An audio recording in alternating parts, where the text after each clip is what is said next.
బంగారం వ్యాపారుల కిడ్నాప్ దాడి ఘటనపై ఎమ్మెల్యే నంద్యాల వరదరాజుల రెడ్డి స్పందించారు. 4 రోజుల క్రితం ప్రొద్దుటూరులో బంగారు వ్యాపారస్తులైన తనికంటి శ్రీనివాసులు ఆయన తమ్ముడు తనికంటి వెంకటస్వాములు కిడ్నాప్ చేసి అత్యంత క్రూరంగా కొట్టడం జరిగిందని ఎమ్మెల్యే తెలిపారు. విజయవాడ అడిషనల్ ఎస్పీ అని చెప్పుకున్నటువంటి అనధికారిక వ్యక్తి వసంత్ ఎవరు అని ఎమ్మెల్యే ప్రశ్నించారు. ప్రొద్దుటూరు డీఎస్పీ ఏం చేస్తున్నారంటూ మండిపడ్డారు.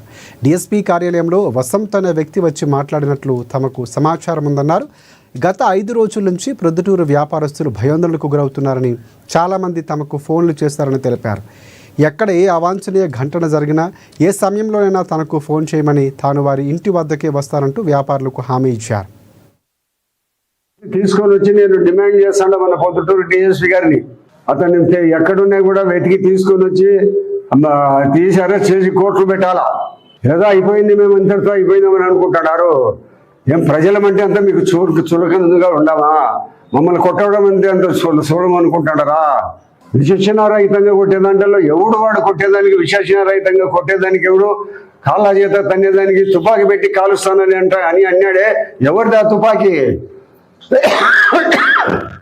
ఇద్దరు ఎస్ఐలు ఏం చేస్తున్నారు, సిఐలు ఏం చేస్తున్నారు, పోలీసులు ఏం చేస్తున్నారు, ఇంకా 8 మంది పోలీసులు ఏం చేస్తున్నారు? కాలుస్తానంటావు మనిషి మీద పెట్టాను. నువ్వు పోలీసులే నన్ను అక్కడ చూసిన దానికి. ఈ మాదిరిగా భావన గారు ఇటువంటి చర్యలను ప్రేరేపిస్తూ ఉంది. వాడు ఎవరో బయట వ్యక్తి వచ్చి పొద్దుటూరు పోలీసుల నిర్బంధంలో ఉండబడిన ఒక నిరపరాధితుని కొడుతూ ఉంటే ఆ కొట్టేదానికి మీరందరూ మద్దతు పలుకుతారు. మన ఆస్తులు దోపిడీ చేసేదానికి మీరందరూ సహకరిస్తారు. ఏం ప్రజాస్వామ్యం అనుకుంటున్నారా? మీ జాగీర్ అనుకుంటున్నారా? ఇది ప్రజలకు హక్కులు లేవు. ప్రజల కోసం మిమ్మల్ని పెట్టింది. ప్రజల మానము ప్రాణము రక్షించే దానికోసం మిమ్మల్ని పెట్టినారు. మీరే దానిని కాటేసేదానికి తయారైతుంటారు.